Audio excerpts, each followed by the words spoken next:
목사님 안녕하세요. 사순절을 지나며 고난주간을 앞두고 예수님의 십자가를 묵상하고 있는데 요즘 뉴스에서 계속 들려오는 중동의 전쟁 소식을 보면서 마음이 무거워졌습니다. 특히 이란과 이스라엘의 갈등 그리고 그 안에서 고통받는 수많은 사람들의 이야기를 접할 때마다 이것이 단순히 남의 나라 이야기가 아니라 같은 시대를 살아가는 우리의 아픔처럼 느껴지기도 합니다. 그런데 한편으로는 이런 생각도 듭니다. 왜 중동 땅은 이렇게 오랜 시간 갈등과 전쟁이 끊이지 않는 걸까요? 종교적인 이유가 있다고도 하고 역사적인 이유가 있다고도 하는데 정확히 어떻게 이해해야 할지 잘 모르겠습니다. 또 고난주간을 보내며 예수님의 십자가를 묵상할 때 예수님께서 이루신 화해와 평화의 복음이 지금 이 땅에 있는 전쟁과 갈등을 바라보면 왜 이렇게 멀게 느껴지는지 답답하기도 합니다. 목사님, 우리는 이런 시대를 살아가며 이 비극을 어떤 시선으로 바라봐야 할까요? 그리고 그리스도인으로서 무엇을 생각하고 어떻게 기도해야 할지 알고 싶습니다.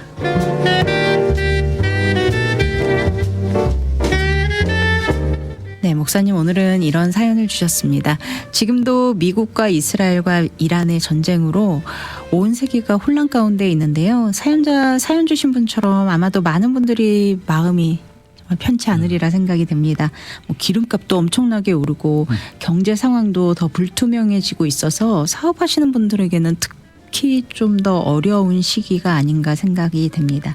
목사님, 중동 지역의 분쟁은 이번뿐만이 아니라 이라크 전쟁, 아프가니스탄, ISS 전쟁, 이스라엘 하마스 전쟁 등 계속되는 전쟁과 갈등의 연속이잖아요. 먼저 중동 지역에 계속되는 갈등과 전쟁의 원인은 무엇인지 설명 부탁드립니다. 조금 오늘은 역사, 경제, 네. 정치, 또 종교까지 다 어우러지는 네. 그런 주제인 것 같은데요. 네. 이렇게 전쟁 소식을 듣고 안타까워하고 또 고민하는 이야기를 들으니까 참 감사하고 또 우리가 같은 마음 가져야 되지 않을까 생각합니다. 네. 벌써 오늘 어저께인가 그저께부터는 벌써 6불 가스값도 네, 지금 6불 훨씬 올랐죠. 넘었죠. 네. 이렇게 빨리 안정이 돼야 되는데 경제적으로도 그렇고 사실 말씀하신 대로 이 중동의 갈등이라는 것은 한두 해에 있었던 게 아니죠. 네. 몇십 년 동안 지금 계속 이어져 오고 있고 그리고 또 원인은 또 한 가지 어떤 이유로 설명하기가 참 힘든 복합한 역사적인 문제도 있고 종교적인 문제도 있고 국제 정치적인 문제 이게 다 복합적으로 이렇게 같이 축적돼 있는 오래된 문제인 것 같아요. 네. 제가 중동 전문가는 아니지만 그냥 우리가 상식적인 차원에서 몇 가지 이렇게 원인을 짚어보면 첫 번째로는 이제 큰 틀이라고 할 수 있을 텐데 이 중동의 여러 국가들이 사실은 따로 국가로 존재하고 있다가 이렇게 지금까지 이어온 게 아니고요. 사실 1차 대전 이후에 오스만 투르크 제국이라고 하는 큰 제국, 이 제국이 그 동로마 제국으로 무너뜨린 네. 그 제국이잖아요. 그때부터 시작해서 15세기부터 해서 2차 대전, 1차 대전까지 세계 1차 대전까지 그 전체 지역을 같이 다스리고 있었던 거죠. 네. 그러니까 500년, 600년 동안 이 제국 밑에 있던 나라들이 1차 세계대전 끝난 후에 우리 이 전후의 상황을 정리하면서 그 나라 그 지역에 있던 여러 부족이나 이런 지역을 중심으로 해서 그냥 임의적으로 선을 그어서 나라를 만들어서 독립을 시킨 거예요. 네. 지금 있는 나라들이 다 그렇게 해서 존재하고 있기 때문에 거기에서 나오는 여러 가지 민족 종교적인 갈등이 이미 존재할 수밖에 없죠. 네. 같은 민족 안에서 한 나라로 있었던 게 아니기 때문에 다양한 민족들이 같은 나라로 되기도 하고 또 여러 종파들이 한 곳에 같이 있기도 하고 또 같은 민족으로 한꺼번에 함께 살았는데 그게 나라가 국경선이 정해지면서 여러 나라로 같이 흩어져 버리는 이게 대표적인 게 쿠르드족이죠. 네. 그 지역에 같이 이렇게 살고 있었는데 갑작스럽게 어떤 사람은 터키에, 어떤 사람은 이란에, 어떤 사람은 이라크로 이렇게 한 민족이 나눠지게 되는 네. 그런 경우도 있고, 그래서 그렇게 해서 이제 여러 가지 갈등의 요소가 이미 존재하고 있었고, 그다음에 이슬람이라고 하는 내부 안에도 여러 가지 갈등이 원래 종교적인 갈등이 있죠. 수니파, 시아파 아마 들어보셨을 텐데 이 교리적인 차이를 넘어서서 이슬람의 정통성의 문제가 있거든요. 지금도 서로 적대적인 관계를 가지고 수니파는 이제 전체가 다수를 점하는데 사우디아라비아가 수니파의 맹주고 그 반대편에 이란 있잖아요. 이란은 또 시아파의 맹주라서 어떤 두 세력 간의 종파 간의 경쟁, 헤게모니 전쟁도 있고 특별히 이란은 언어도 아랍어가 아니고 페르시아어를 사용해요. 그리고 민족도 완전히 다르고 그런 면에 있어서 중동의 다른 국가들하고 본질적으로 여러 가지 차이들이 많이 있죠. 그리고 뭐 그래서 소수다 보니까 이라크나 사우디 또 중동 여러 지역에 흩어져 있는 시아파들을 자기네들이 보호해야 된다. 이란이. 그러면서 그들과 연대해서 영향력을 자꾸 행사하려고 하는 그런 부분이 여러 나타나고 있고요. 이라크도 전쟁 끝났지만 그 안에서 시아파하고 그 수니파들의 계속되는 서로의 테러가 계속 우리의 뉴스를 통해서 보고 있잖아요. 자기네끼리 그냥 폭탄 테러 하는 거예요. 시아파 무슬림 그 예배당에다가 폭파하고 이쪽에도 또 반대편으로 하고 그리고 또 거기에 더해서 이제 이스라엘이죠. 2차 대전 이후에는 이스라엘이 독립해서 거기 팔레스타인 땅에 독립 국가를 세워버리는 걸 이제 여러 2차 대전 후에 서구 열강들이 허락해 줘 버리는 거죠. 그러니까 이스라엘 나라를 세우면서 그 땅에 원래 수천 년 동안 살고 있던 팔레스타인 사람들과의 갈등이 생기고 이슬람 전체 국가들은 팔레스타인이 무슬림이 대부분 무슬림이니까 자기네는 우리 형제들이 이렇게 고난을 당하고 쫓겨나가고 이러니까 그 사람들을 대변해서 이스라엘과 전체 팔레스타인 문제인데 전체 아랍 그 중동에 있는 무슬림 국가들이 대항해서 전쟁도 했고 지금까지도 그것이 뭐 그 문제는 해결되지 않잖아요. 그 사람들은 그대로 난민으로 있고 그 안에도 팔레스타인 안에 이스라엘 안에도 같이 존재하며 지금도 하마스 전쟁도 그 뿌리에서 나오는 거니까 그것 때문에 계속 이권이 같이 연결되면서 계속 갈등이 있고요.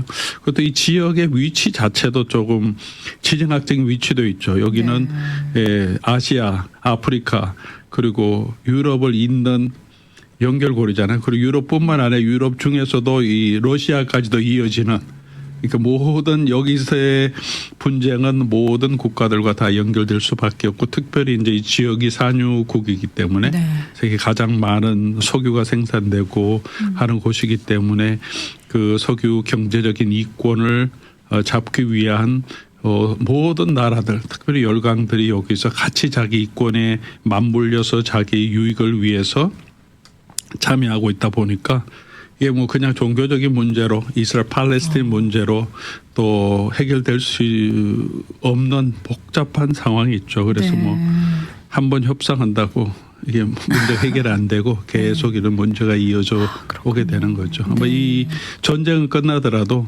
계속적인 갈등이 없어지지는 않겠죠. 와, 쭉 듣고 보니 뭐 한두 가지가 엮여 있는 게 아니고 정말 너무 복잡한 문제 같다라는 생각이 듭니다. 그래도 목사님, 이스라엘과 이슬람권 국가들 간의 갈등이 되는 가장 큰 원인은 무엇이라고 보시나요? 대부분은 이스라엘하고 그 이슬람권 국가 간의 갈등이 이 지역의 원인이 되고 제공되는 건 맞는데 핵심적인 축은 맞는데 그렇다고 그게 모든 것의 전부라고 하기는 힘들어요.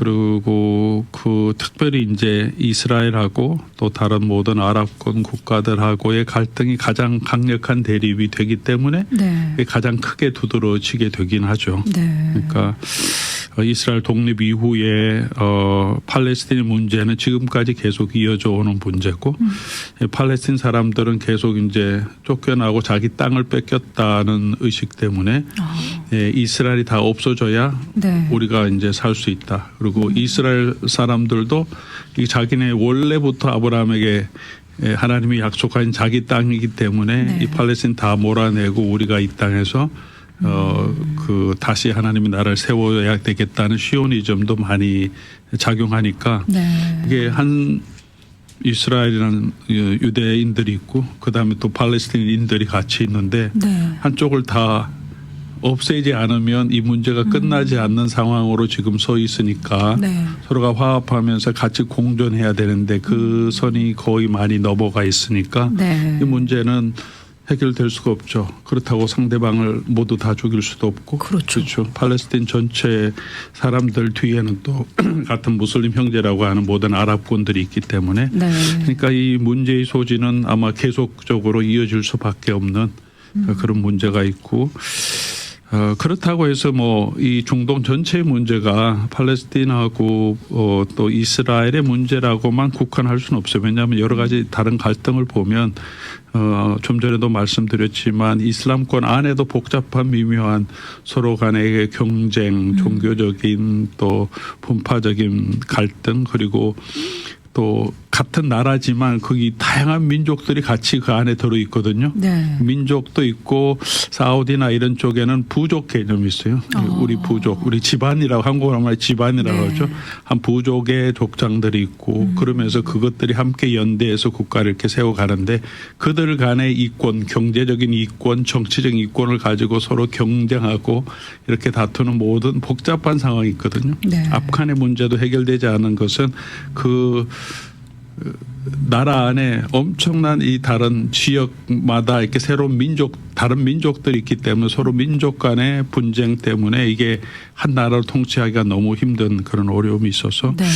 그런 헤게모니 사회들이 다 있어서 이 팔레스타인 이스라엘의 갈등을 중심으로 해서 그런 다양한 역학 관계들 세계 경제나 또 여러 열강들의 역학 관계가 함께 어울리기 때문에 뭐 이게 쉽지 않은 여전히 세계 질서의 화약고라고 할 수밖에 없는 상황이 될 것 같아요. 네. 정말 쉽지 않은 것 같습니다. 그렇다면 궁금한 것이 이슬람 안에서도 종파적인 갈등이 있다라고 말씀을 해주셨는데요. 이런 종파들 간의 갈등의 뿌리는 어디에서부터 나오는 건지 이런 종파 간의 갈등이 지금의 이스라엘 미국과 이란 전쟁에는 또 어떤 영향이 있는 건지 궁금합니다. 네. 우리가 많이 알고 계시는 분도 계실 거고 또 그냥 뉴스를 통해서 듣고 그냥 수니파가 있고 시아파가 있구나 네. 뭐 그렇게 생각할 수도 있겠는데 수니파가 다수고 시아파 소수인데요. 네. 이 두 파 그러니까 같은 무슬림인데 우리가 이제 캐톨릭 있고 뭐 개신교도 있고 동방 종교가 네네. 있듯이 굉장히 어떤 교리적인 차이 뭐 이런 걸로 해서 역사적인 뿌리로 인해서 나눠진 큰 기독교 안에도 이런 그룹이 있듯이 그 네. 그룹이 있는데 이런 뭐 옛날에 동방교회와 서방교회도 여러 가지 또 갈등이 있긴 했지만 이 서로 이 정도로 네. 서로 뭐 적이고 뭐 여긴 거의 전쟁이에요. 전쟁. 전쟁하는 정도는 아니잖아요. 근데 네. 여기는 좀 양상이 굉장히 다르죠. 왜냐하면 이게 언제 시작되냐 하면 이 갈등이 무하마드라고 이슬람의 창시자잖아요. 그들은 다 이제 선지자라고 하는데 네.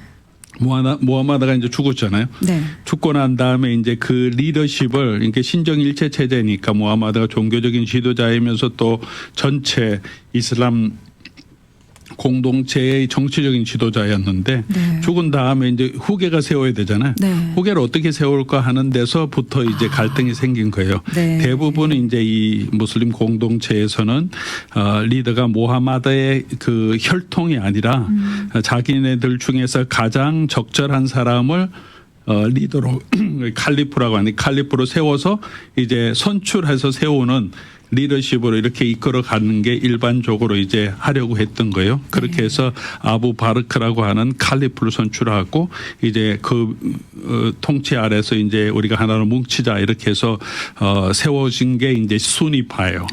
그러니까 그렇군요. 혈통이 아니라 칼리프 지도자를 함께 공동으로 선출한 지도자가 우리 모든 그 이슬람 공동체를 이끌어가는 걸로 네. 그게 대다수고요. 지금도 하면 한 85% 90%가 순위파죠. 그런데 이제 그게 아니다. 무하마드의 혈통을 따라서 적통적인 후사를 세워야 된다. 후계를 세워야 된다. 이렇게 주장하는 그룹들도 있었던 거죠. 근데 무하마드가 자녀가 없기 때문에 이제 사촌 동생이면서 자기 딸의 사위인 알리라고 한 알리 이븐 탈리프라고 하는데 그냥 보통 알리라고 부르는데 이 사람이 적통적인 후계자다. 그래서 그 밑에 따르는 사람들이 시아파예요. 근데 이게 갈등이 있다가 한번 크게 전쟁을 하는데 그 전쟁이 이제 카르발라 전투라고 하는 680년에 있었는데 이 전투에서 이 알리의 아들이 후세인인데 이 후세인이 수니파 군대에 의해서 이 군대와 함께 후세인이 아주 처참하게 죽습니다. 네. 완전히 몰살 당하는 경우 생겨요. 네. 그때부터 이제 이 수니파와 시아파가 그전에는 어떤 그냥 갈등과 경쟁이 있다가 완전히 나누어지게 되는 네. 수니파에 의해서 자기네 지도자가 완전히 무참하게 죽어나갔어. 그래서 그런 순교적 당했다. 네. 그렇게 해서 후세인이 그래도 여전히 그 날을 지금 시아파들은 기념하거든요. 그 순교당한 날을. 네. 그런 순교적인 전통을 가지고 있기 때문에 이게 이 두 그룹이 그래서 하나 될 수 없는 역사적인 뿌리가 네. 있죠.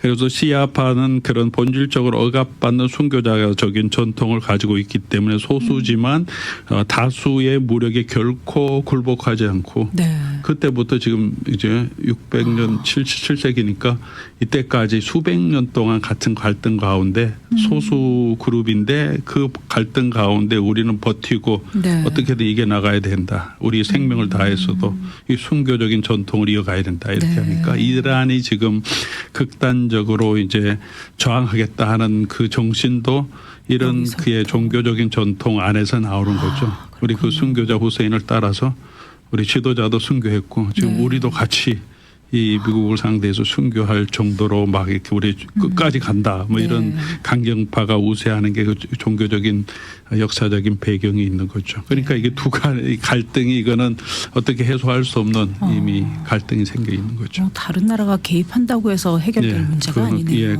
네. 뭐 수백 년 동안 계속 해왔던 네. 갈등이기 때문에.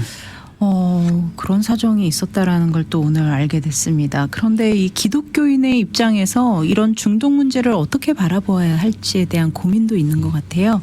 어떤 보수적인 기독교인들은 전적으로 전쟁을 지지하고 또 이 기회에 이란의 체제를 완전히 붕괴시켜야 한다라고 주장하시는 분들도 계시고 또 어떤 기독교인 분들은 명분 없는 전쟁으로 수많은 사람들을 죽게 하고 국가 간의 종교 간의 갈등을 부추기는 것은 이 기독교적인 정신이 아니다라고 또 반대하시는 분들도 계십니다.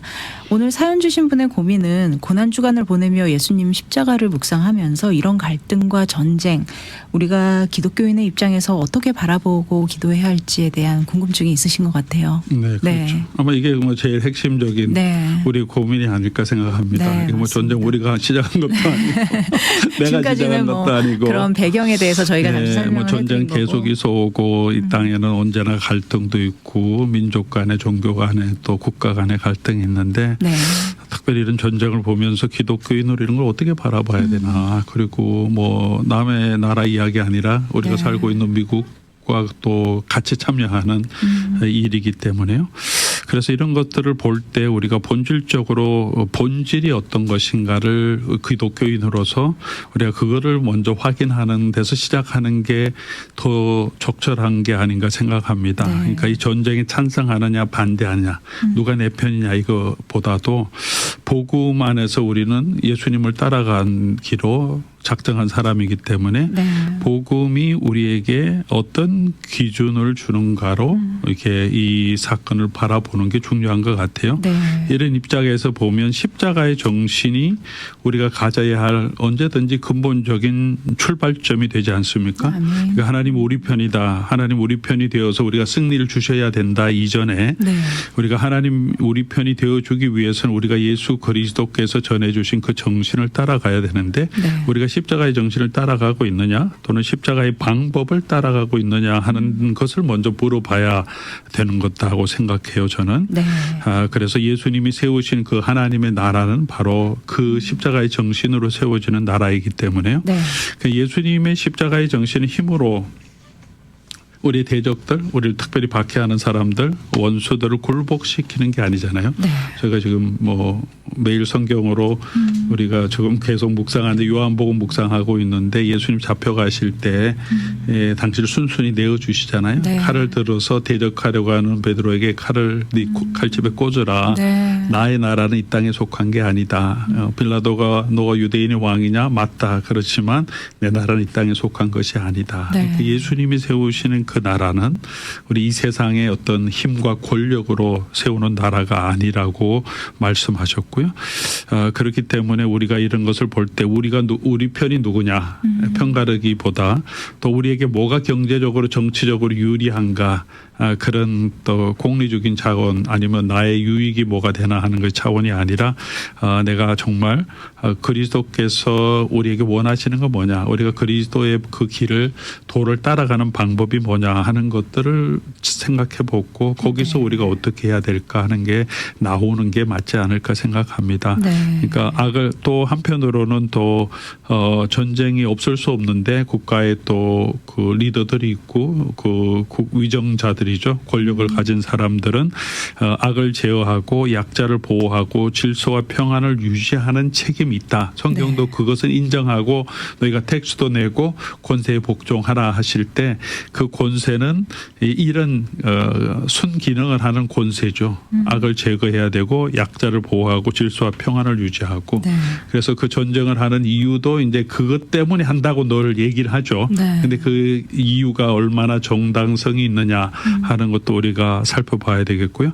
정당한 전쟁을 또 자기 방어를 하는 전쟁이죠. 우리가 그런 위정자들이 권세를 가진 사람들이 자기 권한 하나님이 정한 권한 안에서 할 수 있도록 우리가 살펴도 봐야 되고 또 판단할 수 있어야 되고요. 네. 동시에 개인적으로 그리스도인으로서는 우리가 예수님의 마음을 가지는 것도 그렇게 실천하는 게 우리가 가져야 할 자세가 아닐까 생각합니다. 네. 그러니까 예수님은 원수도 사랑하고 박해하는 자를 위해서도 기도하라 그렇게 하셨는데 아멘. 우리가 원수를 미워하고 원수는 다 저 적들은 다 죽여야 되는 처단. 어떤 모슬림들은 다 없어져야 되고 네. 기독교가 모든 것을 이렇게 힘으로 정복하는 걸 예수님 절대 말씀하지 않으셨잖아요. 그건 예수님 마지막 오실 네. 때 하시는 일이고 그때까지 교회에게 주신 사명, 성도에게 주신 사명은 예수 그리스도의 복음을 전하는 것, 네. 그리스도의 십자가의 정신을 추구해 나가는 거니까요. 그래서 우리가 두 가지 극단을 좀 피하면 좋을 것 같아요. 네. 하나는 전쟁을 너무 쉽게 정당화하는 태도를 우리가 조금 자제해야 되고요. 네. 어떤 경우에는 하나님의 뜻이다. 악을 제거해야 한다. 그런 이름으로 폭력 또 이런 전쟁을 그냥 신앙으로 지지하고 포장할 때가 정당화할 때가 많이 또 있는 것 같아요. 네. 하나님의 뜻이라고 막 얘기하면서 사실은 그 뒤에 경제적인 정치적인 이득을 취하려고 하는 동기들이 정부에도 다 있고 네. 사람들 기독교 그룹에도 있기 때문에 그런 것들을 우리가 정말 하나님 앞에서 사람 앞에 조심해야 되고 또 한 가지 극단은 그냥 아무런 전쟁도 있으면 안 된다. 무조건 평화가 제일이라고 하는 이상주의도 우리가 좀 조심해야 되죠. 네. 그런 일은 없습니다. 이 세상에. 네. 모든 정권을 가지고 있는 사람들 안에 악이 있고 네. 다 다른 사람을 지배하려고 하고 자기 유익을 극대화하려고 하는 욕심들이 다 있기 때문에 네. 계속적인 그런 갈등이 있는데 근데 이제 그 갈등을 해소하고 그 권력을 잡은 사람들이 공권력을 가진 사람들이 그것을 정당하게 행사하고 공동체를 잘 세워가고 질서를 유지할 수 있도록 하는 그런 일에 또 우리가 관심을 가져야 되고요. 네. 그 십자가의 길은 아마도 제3의 길이 아닌가 생각합니다. 특별히 고난 주간에 우리 양쪽 극단이 아니라 예수 그리스도께서 보여주신 길이 무엇인지 우리가 살펴보면서 어떤 감정 선동에 휘둘리지 말고 누구의 죽음이든지 우리가 가볍게 여기지 말고 힘들고 어려워 또 이 전쟁 때문에 어려운 사람들을 함께 또 연민 공감 가지면서 평화를 위해서 기도하는 게 우리가 해야 할 일이 아닐까 생각합니다. 네, 결국은 우리가 뭐 할 수 있는 거는 뭐 다른 것보다 기도를 해야 되지 않을까 싶습니다. 네. 기도밖에 할 것이 없는데 우리가 어떻게 기도하면 좋을까요, 목사님?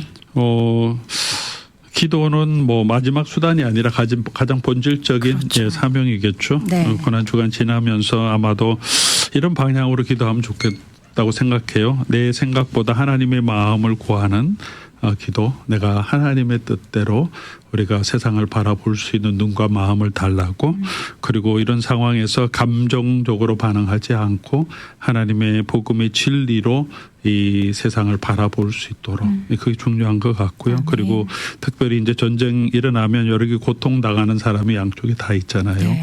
근데 이렇게 위로를 주시고 또 무고한 생명들이 너무 많이 희생되지 않도록 우리가 또 기도해야 될 것 같고요. 특별히 이제 이 전쟁을 주관하는 어느 나라의 세력이든지 위정자들이 감정적으로 이 일들을 막 해결하지 않고 네. 지혜롭게 또 모든 것을 결정하고 힘이 아니라 또 권력으로 다른 사람을 지배하려고 하는 게 아니라 또 생명과 평화를 유지할 수 있도록 가장 지혜롭게 할 수 있고 또 이런 전쟁이 일어나면 사실은 그게 평화로 가는 게 아니잖아요. 네. 그게 상처받은 것 때문에 다시 우리 감정이 쌓이는데 그런 감정 증오가 더 이상 번지지 않도록 그런 방향으로 함께 우리가 기도해 나갔으면 좋겠습니다. 아멘. 네, 목사님 혼란한 이 시국에 우리가 바른 기도의 방향성을 잡아주셔서 감사합니다. 함께 이 땅의 평화를 위해서 기도해 나가면 좋겠습니다. 그런데 목사님, 오늘 방송이 또 우리 신앙상담 박일용 목사님께서 섬겨주시는 마지막 방송이라고 들었습니다. 네, 너무 아쉬운데요. 네, 저도 그동안 함께 제가 보니까 한 3년 된 것 같은데 네. 3년 동안 이렇게 애청자분들과 함께 또 상담 시간을 맡게 돼서 영광이었고요. 또 저도 많이 배우는 시간이 되었고 우리 애청자님들께도 유익한 시간이 되었기를 바랍니다. 네, 뭐 마지막은 아니라고 믿습니다. 조금만 쉬시고 다시 컴백하시리라 믿고 네.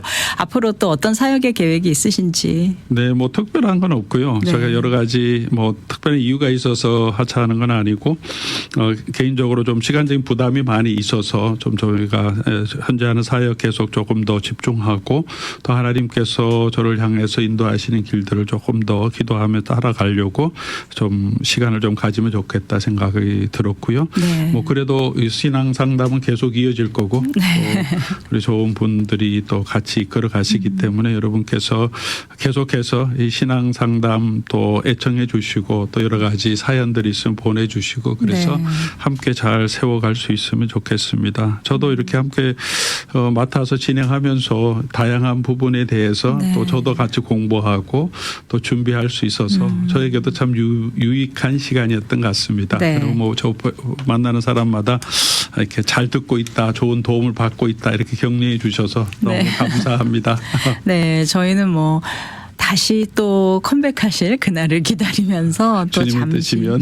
네, 잠시 또 기다리는 시간으로 함께 우리 또 박일용 목사님의 사역을 위해서 함께 기도해 주시기 바랍니다. 네, 오늘 신앙상담 시간 로뎀 장로교회를 섬기시는 박일용 목사님과 함께 중동의 분쟁을 어떻게 바라보아야 할까요?라는 질문에 대한 궁금증 함께 나눠보았습니다. 오늘도 귀한 말씀으로 건면해 주신 박일용 목사님 함께 해주셔서 감사합니다. 네, 여러분 감사합니다.